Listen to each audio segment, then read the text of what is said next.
বঙ্গোপসাগরে আরও ভয়ঙ্কর হয়ে উঠছে ঘূর্ণিঝড় মন্থা, যার প্রভাবে ইতিমধ্যে ভারতীয় মৌসুম ভবন 4টি রাজ্যে রেড অ্যালার্ট জারি করে দিয়েছে। এরই প্রভাবে আমাদের বাংলার 19টি জেলাতে ভারী বৃষ্টিপাত হবে বলে সতর্কতা জারি করেছে আলিপুর আবহাওয়া দপ্তর। দক্ষিণবঙ্গের 11টি জেলা এবং উত্তরবঙ্গের 8টি জেলাতে ভারী বৃষ্টিপাত হতে পারে। এর প্রভাবে বিহার, ঝাড়খণ্ড, উড়িষ্যা, ছত্তিশগড়ের দিকে ব্যাপক বৃষ্টিপাত হতে পারে। বৃষ্টিপাতের প্রভাব শুধুমাত্র যে বাংলায় থাকে এমন নয়, এখানে উত্তর পূর্ব ভারতেও এর প্রভাব পড়বে। বাংলাদেশেও হবে ভারী অতি ভারী বৃষ্টিপাত। প্রবল বর্ষণের আশঙ্কার কারণে ইতিমধ্যে মৎস্যজীবীদের এবং সাধারণ মানুষজনদের, চাষিভাইদের জন্য সতর্কতা রয়েছে। মৎস্যজীবীদের বর্তমান সময় থেকে পরবর্তী নির্দেশ না দেওয়া পর্যন্ত সমুদ্রে যাওয়ার ক্ষেত্রে নিষেধাজ্ঞা জারি করা রয়েছে। বঙ্গোপসাগরে একটি শক্তিশালী সিস্টেম থাকলেও আরব সাগরেও রয়েছে গভীর নিম্নচাপ। জোড়া সিস্টেম কিন্তু কাজ করছে সাগরের দুধারে, যার প্রভাবে বাংলার পাশাপাশি ভারতের মধ্যভাগ থেকে দক্ষিণ ভাগ মেঘাচ্ছন্ন হতে থাকছে। এরই মধ্যে আমাদের বাংলায় অল্প স্বল্প আবার নতুন করে মেঘলা মেঘলা ভাব দেখা দিয়েছে। এর ফলে দক্ষিণবঙ্গে কোথাও কোথাও বিক্ষিপ্তভাবে বৃষ্টিপাতও আবার শুরু হয়ে গেছে। এইগুলো কিন্তু আবহাওয়া দপ্তর প্রথম থেকে বলেনি, কিন্তু এই মুহূর্তে নতুন করে টুকটাক বৃষ্টিপাতও কোথাও কোথাও শুরু হয়েছে হালকা টাইপের, এমনটা কিন্তু দেখা যাচ্ছে। চলুন যাই হোক, আমরা এবারে বৃষ্টিপাতের প্রভাব দেখব, কারণ জলীয় বাষ্প আমাদের বাংলায় ঢুকতে শুরু করে দিয়েছে। আজ কোথায় কোথায় কেমন কি খবর রয়েছে, আবহাওয়া দপ্তর কী জানিয়েছে, কী কী পরিবর্তন করেছে, কোন দিক দিয়ে যাবে সেগুলো বলে দিয়েছে। এই ঘূর্ণিঝড়টি যখন আছড়ে পড়বে তখন তার গতিবেগ থাকবে ঘন্টায় 90 থেকে 110 কিলোমিটার, এবং আবহাওয়া দপ্তর জানিয়ে দিয়েছে যে এটি অন্ধ্রপ্রদেশের যে কাকিনাড়া রয়েছে সেই কাকিনাড়ার কাছে কালিঙ্গাপত্তনম এবং মছলিপত্তনমের মধ্যভাগের কোনো স্থানে এটি আছড়ে পড়বে, এবং এটি দুপুর 12টা থেকে সন্ধে 6টার মধ্যে এটি দক্ষিণ ভারতের অন্ধ্রপ্রদেশের এই উপকূলকে ক্রস করে রায়পুরের দিকে যাবে, অর্থাৎ ছত্তিশগড়ের দিকে যাবে, যার জন্যই এখানগুলোতে প্রচুর ঝড় বৃষ্টি হবে। এরপর এটি কিন্তু এগিয়ে যাবে উত্তর দিক বরাবর, এবং শেষে এটি উত্তর উত্তর পূর্ব দিক বরাবর বাঁকতে বাঁকতে এটি কিন্তু আসাম মেঘালয়ের দিকে চলে যাওয়ার সম্ভাবনা। চলুন আমরা এখানে ফেরত আসছি, তার আগে একবার জানিয়ে দিন যে আপনি কোন জেলা থেকে দেখছেন এবং আপনার এলাকায় আকাশ পরিস্থিতি কেমন রয়েছে। এর পাশাপাশি নতুন হলে চ্যানেলটিকে সাবস্ক্রাইব করে রাখুন। চলুন প্রথমে দেখে নিই আবহাওয়া দপ্তরের গুরুত্বপূর্ণ আপডেট, তারপর আমরা এখানে ফেরত আসছি। আমরা প্রথমে দেখে নেব ভারতীয় মৌসুম ভবনের আপডেট, তারপর দক্ষিণবঙ্গের কোথায় কেমন, উত্তরবঙ্গে কোথায় কেমন বৃষ্টিপাত হবে জানিয়েছে আলিপুর আবহাওয়া দপ্তর, সেটা আমরা দেখাবো। তো ইতিমধ্যে ভারতীয় মৌসুম ভবনের 23 নম্বর বুলেটিন 26 তারিখ দুপুরবেলা 3টের সময়তে এটা প্রকাশ হয়েছে। এখানে কিন্তু ইতিমধ্যে ডিপ ডিপ্রেশন বা অতি গভীর নিম্নচাপ দক্ষিণ পূর্ব বঙ্গোপসাগরে অবস্থান করছিল, এবং সাইক্লোন অ্যালার্ট জারি করে দেওয়া হয়েছে অন্ধ্রপ্রদেশ, ইয়ানাম এবং সংলগ্ন দক্ষিণ উড়িষ্যার দিকে অরেঞ্জ অ্যালার্ট দিয়ে। তবে এখানে রেড অ্যালার্টও জারি হয়ে গেছে, আমাদের দেখিয়ে দেব। তো ডিপ ডিপ্রেশন দক্ষিণ পূর্ব বঙ্গোপসাগরে যেটা অবস্থান করছিল সেটা এবারে এগিয়ে আসছে। ইতিমধ্যে এই আপডেটের অনুযায়ী এটির অবস্থান উড়িষ্যার গোপালপুর থেকে দক্ষিণ পূর্ব দিক 920 কিলোমিটার দূরে রয়েছে, এবং অন্ধ্রপ্রদেশের কাকিনাড়া যেখানে আছড়ে পড়বে সেখান থেকে এটি 810 কিলোমিটার দক্ষিণ পূর্ব দিকে অবস্থান করছে, এবং অন্ধ্রপ্রদেশের বিশাখাপত্তনম থেকে 820 কিলোমিটার দক্ষিণ পূর্ব দিকে অবস্থান করছে, এবং তামিলনাড়ুর চেন্নাই থেকে 770 কিলোমিটার দক্ষিণ পূর্ব দিকে অবস্থান করছে, এবং আমাদের আন্দামান নিকোবর দ্বীপপুঞ্জের 8 থেকে যেটা রয়েছে 620 কিলোমিটার পশ্চিম দিকে অবস্থান করছে। অর্থাৎ বুঝতে পারছেন যে কোন জায়গাতে এটা অবস্থান করেছে। এবার এটা কীভাবে কি যাবে সেই নিয়ে বলেছে আবহাওয়া দপ্তর। আগের মতনই রয়েছে, এটি এখন প্রায় পশ্চিম উত্তর পশ্চিম দিক বরাবর এগোতে থাকছে, এবং এগোতে এটা ঘূর্ণিঝড়ে পরিণত হওয়ার পরেই কিন্তু এটা এগিয়ে যাবে। তো আবহাওয়া দপ্তর বলেছে যে এটি কিন্তু এই আপডেট থেকে 12 ঘন্টার মধ্যে এটি ঘূর্ণিঝড়ে রূপান্তরিত হওয়ার পরে দক্ষিণ পশ্চিম বঙ্গোপসাগর সংলগ্ন পশ্চিম মধ্য বঙ্গোপসাগরে সেটা কিন্তু এবারে উত্তর পশ্চিম দিক বরাবর এগোতে থাকবে, এবং তারপর সেটি উত্তর পশ্চিম দিক বরাবর এগোতে আরও শক্তি বাড়িয়ে সিভিয়ার সাইক্লোনিক স্টর্ম অর্থাৎ ক্যাটেগরি 2-এ পৌঁছে যাবে 28 তারিখ আর্লি মর্নিংয়ের দিকে। এটা কিন্তু মোটামুটি আমরা দেখব যে সোমবার রাতের মধ্যেই এটা কিন্তু একদম শক্তিশালী ঘূর্ণিঝড়ে পরিণত হয়েছে, এবং এই 28 তারিখ হচ্ছে যে আছড়ে পড়ার দিন। 28 তারিখ এটা কিন্তু আরও উত্তর পশ্চিম দিক বরাবর এগোতে থাকবে, এবং এটি অন্ধ্রপ্রদেশের উপকূলে যে মছলিপত্তনম এবং কালিঙ্গাপত্তনম রয়েছে কাকিনাড়ার কাছে, সেখানে সন্ধ্যেবেলা থেকে রাতের মধ্যে এটিকে ক্রস করে দেবে 28শে অক্টোবর 110 কিলোমিটার সর্বাধিক গতিবেগ, যার সর্বনিম্ন গতিবেগ 90 কিলোমিটার থাকবে, অর্থাৎ 90 থেকে 110 কিলোমিটার গতিবেগ নিয়ে সিভিয়ার সাইক্লোনিক স্টর্ম হিসাবে এটি আছড়ে পড়বে অন্ধ্রপ্রদেশের উপকূলে, এবং তার যে ট্র্যাক বলে দিচ্ছে আবহাওয়া দপ্তর সেটা ইতিমধ্যে এইভাবে কিন্তু থাকবে। প্রথমে ডিপ্রেশন থেকে 26 তারিখ কিন্তু এটা ঘূর্ণিঝড়ে পরিণত হয়ে যাচ্ছে, অর্থাৎ এই মুহূর্তে এটি ঘূর্ণিঝড় অবস্থানে কিন্তু রয়েছে এবং ঘূর্ণিঝড় হিসাবে এগোচ্ছে, অর্থাৎ 60 থেকে 70 কিলোমিটার গতিবেগে এটি এই ঘূর্ণিঝড় হিসাবে এগোতে থাকছে এবং এগোতে এগোতে এটা 27 তারিখ সোমবার এবং 28 তারিখ কিন্তু এইভাবে থাকবে, এবং 29 তারিখে যখন 28 তারিখে যখন আছড়ে পড়বে, তারপর এটা যখন 29 তারিখে থাকবে তখনও কিন্তু এটি ঘূর্ণিঝড় হিসাবে থাকবে এবং 29 তারিখে এটাই মোটামুটি রাতের দিকে ডিপ্রেশনে পরিণত হবে। অর্থাৎ বুঝতে পারছেন যে সোম মঙ্গল বুধ এর প্রভাব কিন্তু ভালো মতোই থাকবে, এবং এর ফলে আবহাওয়া দপ্তর দেখুন পরিষ্কার বলে দিয়েছে যে কোথায় কোথায় বৃষ্টিপাত হবে। আন্দামান নিকোবর দ্বীপপুঞ্জে ভারী বৃষ্টিপাত, তামিলনাড়ু পুদুচেরি কারাইকেলে ভারী অতি ভারী বৃষ্টিপাত, অন্ধ্রপ্রদেশ ইয়ানাম পুদুচেরি ভারী অতি ভারী প্রবল বর্ষণ এবং এক্সট্রিম হেভি রেনফল হবে, 20 সেন্টিমিটারের উপরে বৃষ্টিপাত থাকবে, মানে এখানে প্রচণ্ড পরিমাণে ভাসিয়ে দেবে। তেলেঙ্গানাতে ভারী অতি ভারী বৃষ্টিপাত, উড়িষ্যার দিকে ভারী অতি ভারী বৃষ্টিপাতের পাশাপাশি এক্সট্রিম হেভি রেনফল হবে, 20 সেন্টিমিটারের উপরে বৃষ্টিপাত থাকবে বেশ কিছু অংশে। এর পাশাপাশি ছত্তিশগড়েও থাকছে ভারী অতি ভারী বৃষ্টিপাত এবং এক্সট্রিম হেভি রেনফল, 20 সেন্টিমিটারের উপরে বৃষ্টিপাত থাকবে 28 তারিখে, মানে তার মানে এই জায়গাগুলোতে কিন্তু রেড অ্যালার্ট জারি থাকবে। এর পাশাপাশি গাঙ্গীয় পশ্চিমবঙ্গেও বলছে যে ভারী বৃষ্টিপাত হবে। গাঙ্গীয় পশ্চিমবঙ্গে 28 তারিখ থেকে 30 তারিখের মধ্যে ভারী বৃষ্টিপাত দেখা যাবে। এছাড়াও হালকা থেকে মাঝারি মানের বৃষ্টিপাত আমাদের গাঙ্গীয় পশ্চিমবঙ্গের বেশিরভাগ অংশে দেখা যাবে। উত্তরবঙ্গ সিকিমেও বৃষ্টিপাত হবে, এখানে 30 তারিখে ভারী বৃষ্টিপাত হতে পারে, হালকা মাঝারি বৃষ্টিপাতও হবে। ঝাড়খণ্ডে হবে 28 তারিখ থেকে 30 তারিখের মধ্যে হালকা থেকে মাঝারি মানের বৃষ্টিপাত এবং ভারী বৃষ্টিপাতও দেখা যাবে। বিহারের দিকেও দেখা যাবে ভারী বৃষ্টিপাত 29 থেকে 30 তারিখের মধ্যে, এবং এখানেও হালকা মাঝারি বৃষ্টিপাত থাকবে। এবার উইন্ড ওয়ার্নিং রয়েছে, কেমন ঝড় বইবে, তো মোটামুটি সমুদ্র তো বুঝেই গেছেন কেমন হবে, 60 থেকে 70, 70 থেকে 80, 80 থেকে 90 এবং 90 থেকে একদম 100 হয়ে 110 কিলোমিটার পর্যন্ত বায়ুর ঝাপটা কিন্তু থাকবে, অর্থাৎ 90 থেকে 100 কিলোমিটার বায়ু থাকবে গতিবেগ 28 তারিখ সকাল পর্যন্ত কিন্তু বইতে থাকবে। এবারে কোথায় কেমন উপকূলে থাকবে, আমাদের অন্ধ্রপ্রদেশ এবং উড়িষ্যার উপকূলে তো থাকবেই, আমাদের গাঙ্গীয় পশ্চিমবঙ্গ এই উপকূলে কি থাকবে, আমাদের পশ্চিমবঙ্গের উপকূলে দেখুন ভালো করে জেনে নিন। পশ্চিমবঙ্গের উপকূলে যেটা থাকবে 35 থেকে 45 কিলোমিটার গতিবেগে সর্বাধিক গাস্টিং থাকবে, 55 কিলোমিটার প্রতি ঘন্টা গতিবেগে কিন্তু পশ্চিমবঙ্গের উপকূলে ঝড় বইতে থাকবে। বুঝতে পারছেন 28 তারিখ থেকে 29 তারিখ একদম উপকূল তীরবর্তী যে অঞ্চলগুলি রয়েছে সেখানে 35 থেকে 45 কিলোমিটার গতিবেগে ঝড় বইতে থাকবে, এবং বাকি ভেতর দিকের এলাকাগুলিতে দমকা ঝোড়ো হাওয়া থাকবে, সেটা আপনাদের বলে রাখলাম। তামিলনাড়ু পুদুচেরি উপকূলেও কিন্তু ঝোড়ো হাওয়া থাকবে।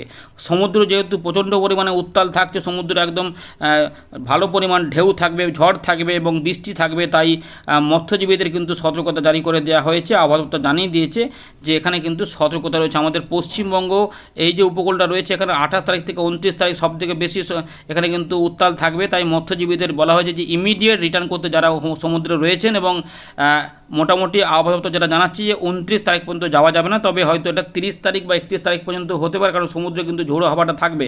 ও এটা 28 তারিখে আছড়ে পড়লেও এর প্রভাবটা কিন্তু থাকবে, তাই 30 তারিখ পর্যন্ত সতর্কতা অবশ্যই থাকবে মৎস্যজীবীদের জন্য। সেটা বাংলাদেশ, পশ্চিমবঙ্গ, উড়িষ্যা, অন্ধ্রপ্রদেশ, মানে আমাদের উত্তর বঙ্গোপসাগর, উত্তর পূর্ব বঙ্গোপসাগর, মধ্য বঙ্গোপসাগর, উত্তর পশ্চিম বঙ্গোপসাগরের পাশাপাশি পশ্চিম মধ্য বঙ্গোপসাগর এবং দক্ষিণ পশ্চিম বঙ্গোপসাগর, এই পুরো এলাকাতে প্রভাব দেবে। চলুন দু একটা ছবি আপনাদের দেখিয়ে দিই, আর একটু সুবিধা হবে। এই মুহূর্তে ভারতের অবস্থান দেখুন, ডিপ ডিপ্রেশন রয়েছে ডান দিকে এবং ডিপ্রেশন রয়েছে বাঁ দিকে, আরব সাগরে রয়েছে গভীর নিম্নচাপ, এবং ইতিমধ্যে এই ডিপ ডিপ্রেশন কিন্তু বঙ্গোপসাগরে যেটা রয়েছে এটা কিন্তু ঘূর্ণিঝড়ে পরিণত হয়েছে, এবং কিভাবে এগোবে তার গতিপথ দেখুন, কালোটা হচ্ছে এতটা এগিয়ে গিয়ে এইভাবে কিন্তু এটা এগোতে থাকছে, এইভাবে এগিয়েছে এবং এইভাবে এরকম এই যে উত্তর পশ্চিম দিক বরাবর এগিয়েছে, এবার পশ্চিম উত্তর পশ্চিম দিক বরাবর এগোতে থাকবে, এবং এখান থেকে কিছুটা উত্তর পশ্চিম দিক বরাবর এগিয়ে গিয়ে আরও উত্তর পশ্চিম দিক বরাবর এগোতে এইভাবে যাবে, ঠিক এইভাবে এগোতে থাকবে। তামিলনাড়ু ছাড়িয়ে অন্ধ্রপ্রদেশে দেখুন এইভাবে ঢুকে পড়বে, এবং কতটা এগোবে দেখুন। এই যে রয়েছে এটা কাকিনাড়া কাছে, একদম কাকিনাড়া কাছে মছলিপত্তনম এবং কলিঙ্গপত্তনমের কাছে ধরে এই এলাকার উপর দিয়ে এটা এরকমভাবে এবারে এগোতে থাকবে উত্তর দিক বরাবর। এইভাবে এগোতে যখন যাবে দেখুন ভালো করে, আমাদের বাংলা হচ্ছে এদিকে, এটা হচ্ছে ছত্তিশগড়, তো ছত্তিশগড় এখানে রায়পুরের কাছে চলে আসবে, ছত্তিশগড়ের রায়পুর, এখান থেকে এটা এবারে এরকমভাবে যেতে এবারে উত্তর পূর্ব দিক বরাবর এগোতে থাকবে, মানে বিহার ঝাড়খণ্ডের উপর দিয়ে এটা আমাদের পশ্চিমবঙ্গের দিকে যাবে। এইভাবে কিন্তু এর ট্র্যাকটা হবে। আবহাওয়া দপ্তর ক্রমশ এগুলো প্রকাশ করবে আস্তে আস্তে। তো এরকমভাবে কিন্তু রয়েছে এবং বায়ুর যে প্রভাব আপাতত বিরাট আকারের ঝড় যেটা থাকবে একদম উড়িষ্যা পর্যন্ত থাকবে। উড়িষ্যার মোটামুটি এই যখন পুরী হচ্ছে এখানটার ব্রহ্মপুর এতটা পর্যন্ত কিন্তু সবথেকে বেশি ঝোড়ো হাওয়া থাকবে, কিন্তু আমার বাকি যে দমকা ঝোড়ো হাওয়াগুলো সেগুলো কিন্তু সব এই জায়গাগুলোতে থাকবে, অর্থাৎ এই জায়গাগুলোর মধ্যে কিন্তু এটা থাকবে, অর্থাৎ এই জায়গাগুলো কিন্তু ঝোড়ো হাওয়া থাকবে। তাই দীঘা, মন্দারমণি, কাঁথি, পুরী, পারাদ্বীপ সমস্ত কিন্তু এগুলো কিন্তু সমুদ্রটা উত্তাল থাকবে এবং ঝোড়ো হাওয়া থাকবে এবং বৃষ্টিপাতও হবে। আর আরব সাগরে এইভাবে সিস্টেমটি ঘুরছে এরকম করে। আর এই দিকের ছবিগুলো দেখে নিন, ইতিমধ্যে এই দিকগুলোতে বৃষ্টিপাতের সতর্কতা মোটামুটি জারি হয়েছে, কারণ ইতিমধ্যে মেঘ কিন্তু ঢুকে পড়েছে। ভালো করে দেখুন, রেড অ্যালার্ট জারি করে দেওয়া হচ্ছে 4টি রাজ্যে। তো ইতিমধ্যে 27 তারিখে প্রথম দিকে যেটা হবে উড়িষ্যা, অন্ধ্রপ্রদেশ, এখানে রয়েছে তেলেঙ্গানা, তার পাশাপাশি রয়েছে রায়লসীমা, তামিলনাড়ু, কর্ণাটক, এগুলোতে কিন্তু বৃষ্টিপাত থাকবে। রেড অ্যালার্ট থাকে অন্ধ্রপ্রদেশে, উড়িষ্যার দিকে 27 তারিখে, পর 28 তারিখে যেটা হবে, 28 তারিখ হচ্ছে যেটা আছড়ে পড়বে, তখন কিন্তু এই ছত্তিশগড়, উড়িষ্যা, এখানে রয়েছে তেলেঙ্গানা, এর পাশাপাশি অন্ধ্রপ্রদেশ, এই 4টি রাজ্যে রয়েছে রেড অ্যালার্ট এবং আমাদের গাঙ্গীয় পশ্চিমবঙ্গ, ঝাড়খণ্ড বিক্ষিপ্ত হবে ভারী বৃষ্টিপাত শুরু হবে। কোথায় কোথায় বলে দিচ্ছি, আবহাওয়া দপ্তর জানিয়ে দিয়েছে। 29 তারিখেও থাকবে রেড অ্যালার্ট অন্ধ্রপ্রদেশ এবং উড়িষ্যার দিকে, এবং এই যে ছত্তিশগড়েও থাকবে ভারী বৃষ্টিপাত। এরপরে যেটা হবে আমাদের গাঙ্গীয় পশ্চিমবঙ্গ, বিহার, ঝাড়খণ্ডেও কিছুটা ভারী বৃষ্টিপাত ঢুকে পড়বে 30 তারিখ, যখন এটা এদিকে সরতে থাকবে। তার ফলে কী হবে না, এই পুরো এলাকাটাতে ভারী বৃষ্টিপাত এবং হালকা মাঝারি বৃষ্টিপাতের পাশাপাশি এই সমস্ত ব্যাপার দেখা যাবে, সঙ্গে ঝোড়ো হাওয়াও থাকবে। এবং 31 তারিখেও কিন্তু ভারী বৃষ্টিপাত উত্তরবঙ্গ দক্ষিণবঙ্গে মিলিয়ে হবে, এদিকে থাকবে, বাংলাদেশেও থাকবে। এর পাশাপাশি 1 তারিখের দিকে আমাদের উত্তরবঙ্গ, বিহার, ঝাড়খণ্ড এগুলো সব পরিষ্কার হয়ে যাবে, কিন্তু এই আসামে যেহেতু প্রবেশ করে যাবে, তাই এই জায়গাগুলোতে একটু করে ভারী বৃষ্টিপাত এবং দক্ষিণ আসাম সহ এখানে সিলেটের দিকে বৃষ্টিপাত কিন্তু থাকবে। এগুলো কিন্তু রয়েছে আবহাওয়া দপ্তরের আপডেট, আমাদের জানালাম। এবার আলিপুর কোন কোন জেলাতে কী বৃষ্টিপাত দিয়েছে সেটা বলে দেওয়ার পরে আমরা উইন্ডের দিকে ধরবো। দেখুন বন্ধুরা, ইতিমধ্যে আলিপুর আবহাওয়া দপ্তর যেটা প্রকাশ করেছে 26 থেকে 27 দক্ষিণবঙ্গে কোনো সতর্কতা নেই, টুকটাক বিক্ষিপ্ত বৃষ্টিপাত যেখানে হচ্ছে, মেঘ আসছে সেখানে আলাদা কথা, মেঘলা মেঘলা বা টুকটাক হালকা বৃষ্টিপাত যদি কেউ পেয়ে থাকেন জানাবেন। 28 তারিখ থেকে আমাদের গাঙ্গীয় পশ্চিমবঙ্গে মেঘ ঢুকবে, কিন্তু বৃষ্টিপাত যেটা হবে সেটা হচ্ছে যে এই উপকূলবর্তী জেলাতে বেশি হবে, বাকি অংশে কলকাতা, হাওড়া, হুগলি, 24 পরগনার দিকে কিছু কিছু অংশে হালকা মাঝারি বৃষ্টিপাত থাকবে, কিন্তু মূল প্রভাবটা থাকবে 29, 30 এবং 31, যার মধ্যে 29 এবং 30 তারিখে বেশি হবে। তো উপকূলবর্তী জেলা ভালো করে দেখে নিন, এখানে 29 তারিখের দিকে আমাদের ঝাড়গ্রাম, 2 মেদিনীপুর, 3টি এবং তার পাশাপাশি হাওড়া সহ 2 24 পরগনায় কোথাও ভারী বৃষ্টিপাত হবে, হালকা মাঝারি বৃষ্টিপাতের পাশাপাশি এগুলো কিন্তু গোটা দক্ষিণবঙ্গে বৃষ্টিপাত থাকবে, উত্তরবঙ্গেও বৃষ্টিপাত থাকবে, উত্তর দক্ষিণ দিনাজপুর, মালদা, বীরভূম, মুর্শিদাবাদ, পুরুলিয়া, বাঁকুড়া সব জায়গাতেই কিন্তু বৃষ্টিপাত থাকবে, 2 বর্ধমান সহ নদিয়া। এর পাশাপাশি যখন এটা 30 তারিখের দিকে যাবে তখন কিন্তু এই ভারী বৃষ্টিটা উত্তর দিকে শিফট হবে, তখন পুরুলিয়া, পশ্চিম বর্ধমান, পূর্ব বর্ধমান, বীরভূম, মুর্শিদাবাদ মোটামুটি আমরা দেখতে পাচ্ছি এখানে 3, 4, 5, 6 এবং 7, 8, 9, 10, 11 দক্ষিণবঙ্গের 11টি জেলাতে ভারী বৃষ্টিপাত, কিছুটা উপকূলবর্তী জেলা এবং কিছুটা উত্তরভাগের জেলাগুলিতে উত্তর পশ্চিম থেকে ভারী বৃষ্টিপাত। এবারে যখন উত্তরবঙ্গে যাব, তো উত্তরবঙ্গে রয়েছে জলপাইগুড়ি, দক্ষিণ দিনাজপুর, উত্তর দিনাজপুর, মালদা, 4টি জেলাতে ভারী বৃষ্টিপাত হবে 30 তারিখ। 31 তারিখে যখন যাব হওয়া দেখুন 31 তারিখে যেটা রয়েছে উত্তরবঙ্গের সমস্ত জেলাতেই ভারী বৃষ্টিপাত থাকবে। মোটামুটি আমরা দেখতে পাচ্ছি আলিপুরদুয়ার, কোচবিহার, জলপাইগুড়ি, দার্জিলিং, কালিম্পং, দিনাজপুর, মালদা এগুলো থাকবে, অর্থাৎ উত্তরবঙ্গ দক্ষিণবঙ্গ মিলিয়ে আমরা দেখতে পাচ্ছি যে, এবং ওই দিনে কিন্তু বীরভূম, মুর্শিদাবাদেও থাকবে, যেটা আগেও বলেছিলাম যে এই সময়কালে বীরভূম, মুর্শিদাবাদ, উত্তরবঙ্গ আর বাংলাদেশের রংপুর, রাজশাহী এবং তার পাশাপাশি ময়মনসিংহ, আসাম, মেঘালয় বৃষ্টিপাত থাকবে, বিহারের এই উত্তর পূর্বের দিকে ঝোড়ো হাওয়ার সময় বৃষ্টিপাত থাকবে, তার জন্য কিন্তু এখানে বৃষ্টিপাত বেড়েছে। তাই আমাদের উত্তরবঙ্গের 8টি জেলা, দক্ষিণবঙ্গের 11টি জেলা, মোটামুটি 19টি জেলাতে ভারী বৃষ্টিপাতের কথা ইতিমধ্যে জানিয়েছে। ওই সময়কালে কিন্তু আমাদের এই উপকূলবর্তী জেলাতেও পূর্ব দিকে কিছু বৃষ্টিপাত থাকবে।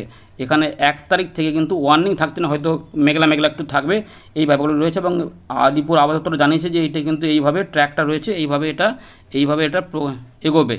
আমরা আবারও ফেরত চলে এলাম উইন্ডির লাইভ স্ক্রিনে। ইতিমধ্যে দেখতে পাচ্ছেন যে ঘূর্ণিঝড় কিন্তু বঙ্গোপসাগরে প্রচণ্ড শক্তিশালী হচ্ছে এবং আরব সাগরের যে গভীর নিম্নচাপ তার ফলে মেঘাচ্ছন্ন আকাশ হচ্ছে উত্তর পশ্চিম ভারত থেকে মধ্য ভারতের দিক হয়ে এই দিকে কিন্তু বাংলার দিকে যাচ্ছে, তাই বাংলায় মেঘাচ্ছন্ন আকাশ আস্তে আস্তে হচ্ছে, জলীয়বাষ্প তার মানে কিন্তু বেড়ে যাচ্ছে, একটু ভ্যাপসা গরমটাও কিন্তু থাকবে। এবারে এই যে সিস্টেমটি যে আছড়ে পড়বে সেটা নিয়ে তো ট্র্যাক বলে দিয়েছে আপাতত কোথায় কীভাবে যাবে। তো আমরা এখানে একবার দেখে নেব, এখানে লেটেস্ট পরিবর্তন খুব একটা বেশি থাকবে না, অন্ধ্রপ্রদেশের ওই কাকিনাড়ার কাছেই কিন্তু যাবে। তো দেখুন ইতিমধ্যে যে সিস্টেমটি আস্তে আস্তে শক্তি বাড়াচ্ছে, যেটি ইতিমধ্যে ঘূর্ণিঝড়ের অবস্থানে রয়েছে এবং এটি 27 তারিখ সারাদিনই ঘূর্ণিঝড় অবস্থায় থাকবে এবং 28 তারিখ সকালবেলার দিক থেকে আছড়ে পড়বে।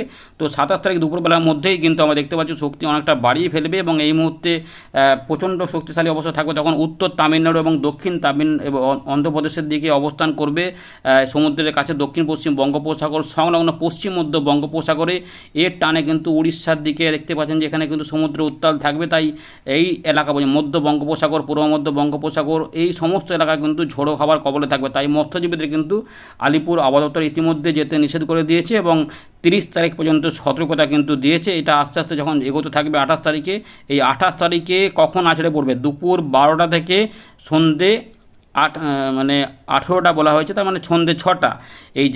এই সন্ধে 6টার মধ্যে দেখুন আমরা দেখতে পাচ্ছি যে মোটামুটি 10টার কাছাকাছি সময় থেকেই কিন্তু এই জায়গাগুলো থেকে ঝোড়ো হাওয়া হতে শুরু করে দেবে এবং এখানে কিন্তু বৃষ্টিপাতও শুরু হয়ে যাবে এবং এখানে রেড অ্যালার্ট জারি করে দেওয়া হয়েছে। এই অন্ধ্রপ্রদেশ, ছত্তিশগড়, তেলেঙ্গানা, আমাদের দক্ষিণ যে উড়িষ্যা রয়েছে এইখানে কিন্তু থাকবে। এটা আস্তে আস্তে 28 তারিখ মোটামুটি 6টা নয়, এটা পুরোপুরি পার করতে করতে যেটা দেখা যাচ্ছে যে 28 তারিখ পারও হয়ে যাবে। 28 তারিখ পার হয়ে মোটামুটি ভোরবেলা পর্যন্ত টাইম নেবে, তারপর এটা ছত্তিশগড়ের দিকে মোটামুটি কাছাকাছি চলে যাবে এবং এই যে যাচ্ছে আস্তে আস্তে এর ফলে কিন্তু 28 থেকে 29 এই সময়কালে এইগুলোতে হাওয়া, ঝোড়ো হাওয়া, দমকা হাওয়া কিন্তু বইতে থাকবে।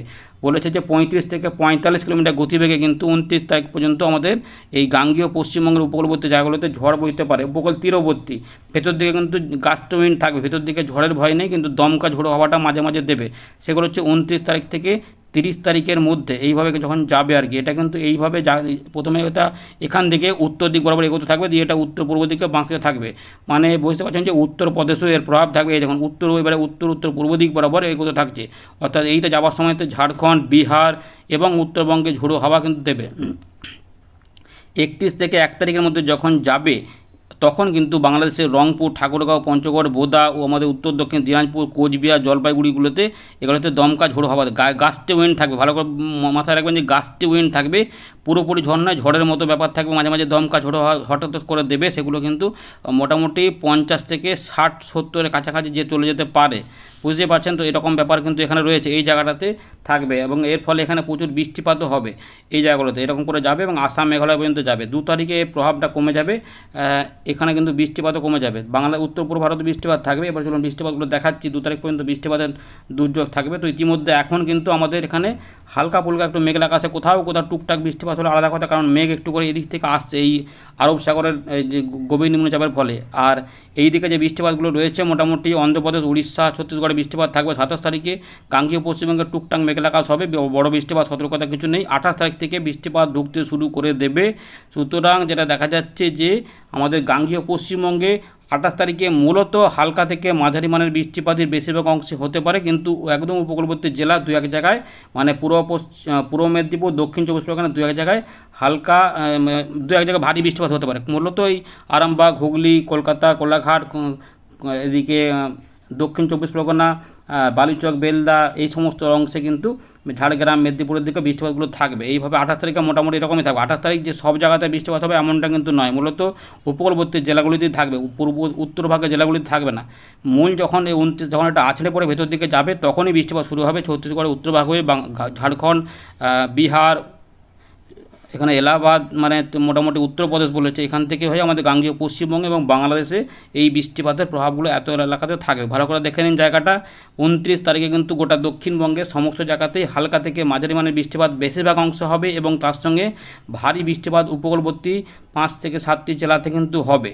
এইরকমভাবে দেখতে পাচ্ছেন যে মাঝে মাঝে কিন্তু বৃষ্টিপাত থাকবে একদম ঝাড়খণ্ড সহ আমাদের একদম মালদা কাছাকাছি পর্যন্ত। উত্তরবঙ্গে এই সময়তে বৃষ্টিপাত একটু কম থাকবে, কারণ 29 তারিখের পর থেকে বৃষ্টিপাতগুলো উত্তরবঙ্গে বাড়বে।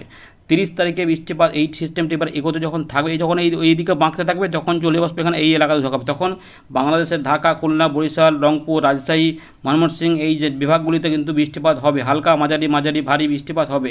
30 থেকে 31 তারিখের মধ্যে বৃষ্টিপাত বাড়বে, বিশেষ করে আমাদের উত্তরভাগের যে জেলাগুলি রয়েছে দক্ষিণবঙ্গে, বীরভূম, মুর্শিদাবাদ, নদিয়া, পূর্ব পশ্চিম বর্ধমান, পুরুলিয়া এই জায়গাগুলোতে এবং সংলগ্ন কিছুটা বাঁকুড়ার দিকে, দু এক জায়গায় হুগলির দিকে ভারী বৃষ্টিপাত হয়ে যাওয়ার সম্ভাবনা থাকবে। এর পাশাপাশি থাকবে যেটা হচ্ছে এই জায়গাগুলোতে ভারী বৃষ্টিপাত হবে 30, এবং দক্ষিণবঙ্গে উপকূলবর্তী জেলাতে একটু কমে যাবে, হালকা মাঝারি হয়ে যাবে। এবারে বৃষ্টিপাতগুলো কিন্তু শুধুমাত্র দক্ষিণবঙ্গ ছেড়ে জলীয় বাষ্প যাবে, দমকা হাওয়া তো অনুভূত হবে, কিন্তু ভারী অতি ভারী প্রবল বর্ষণগুলো বিহার হয়ে নেপাল এবং উত্তরবঙ্গ জেলাগুলিতে থাকবে, এবং আমাদের বীরভূম মুর্শিদাবাদের কিছু অংশে থাকবে। আর বাংলাদেশের রংপুর, রাজশাহী, ময়মনসিংহ, সিলেট এই জায়গাগুলোতে বৃষ্টিপাত যাবে 31 তারিখ থেকে 1 তারিখের মধ্যে। এখানে মারাত্মক একটা বৃষ্টিপাত হতে পারে। এখানে আবহাওয়া দপ্তর আপডেটটা আপাতত ভারী বলেছে, কিন্তু এখানে যেটা দেখা যাচ্ছে যে প্রবল ভারী বর্ষণ হতে পারে বা অতি ভারী বৃষ্টিপাতও যেতে পারে। আপাতত কিন্তু এখনও পর্যন্ত দুর্যোগপূর্ণ পরিস্থিতি রয়েছে উত্তরবঙ্গের জন্য। এটা কিন্তু রয়েছে আলিপুরদুয়ার, কোচবিহার, জলপাইগুড়ি, এখানে কিন্তু ঝড় বৃষ্টি টাইপেরও হবে, প্রচুর বৃষ্টিপাত হতে পারে। শিলিগুড়ি দেখুন, এখানে কিষানগঞ্জ রয়েছে, ইসলামপুর রয়েছে, এই সমস্ত অংশে উত্তর দিনাজপুর হয়ে বাংলাদেশের রংপুর এই জায়গাগুলোর উপরে ব্যাপক বৃষ্টির প্রভাব হতে পারে। তাই চাষি ভাইদের কিন্তু সতর্ক থাকতে হবে, একটা ব্যাপক বৃষ্টিপাত উত্তরবঙ্গের জেলাগুলিতে যেতে পারে। তুলনামূলক দক্ষিণবঙ্গে তুলনামূলক একটু কম থাকবে, মোটামুটি হালকা মাঝারি বৃষ্টিপাত দিয়ে যেতে পারে, কিন্তু কিছু কিছু অংশে অবশ্যই ভারী বৃষ্টিপাত এই 28, 29 এবং 30 তারিখে দেখা যাবে। ভালো করে দেখে নিন, এখানে এই যে এরকমভাবে যাবে। তবে এতে একটু পরিবর্তন হবে, উপকূলবর্তী জেলাগুলিতে একটু বৃষ্টিপাত পাওয়া যাবে মনে হচ্ছে, আর উত্তরভাগের জেলাগুলিতে পাওয়া যাবে 30 থেকে এই জায়গাগুলোতে একটু ভারী বৃষ্টিপাত হবে। বীরভূম, মুর্শিদাবাদ, বর্ধমান সহ একটুখানি পুরুলিয়া, তার পাশাপাশি সামান্য কিছু বাঁকুড়া এবং হুগলি নদীয়ার উপর দিয়ে এখানে কিন্তু এইখানে একটু জোরালো বৃষ্টিপাত হতে হবে। দুর্গাপুর, আসানসোল থেকে বর্ধমান, কাটোয়া, কালনা, সিউড়ি এই জায়গাগুলোতে কিন্তু বৃষ্টিপাতের প্রকোপ থাকবে। তাই কোথাও কোথাও ভারী বৃষ্টিপাত পুরুলিয়া সহ এগুলোতে নেমে পড়তে পারে এই জায়গাগুলোতে। ঝাড়খণ্ড এবং বিহার কিন্তু বৃষ্টিপাতে ভালোই পাবে, উত্তরবঙ্গও পাবে। এই রয়েছে আপাতত খবর। আর মোটামুটি 5 তারিখ বা 6 তারিখের পর থেকে তাপমাত্রায় পতন দেখা যাবে নতুন করে সিস্টেম না এলে, এবং শীতের দাপট আস্তে আস্তে কিন্তু শুরু হবে। ধন্যবাদ।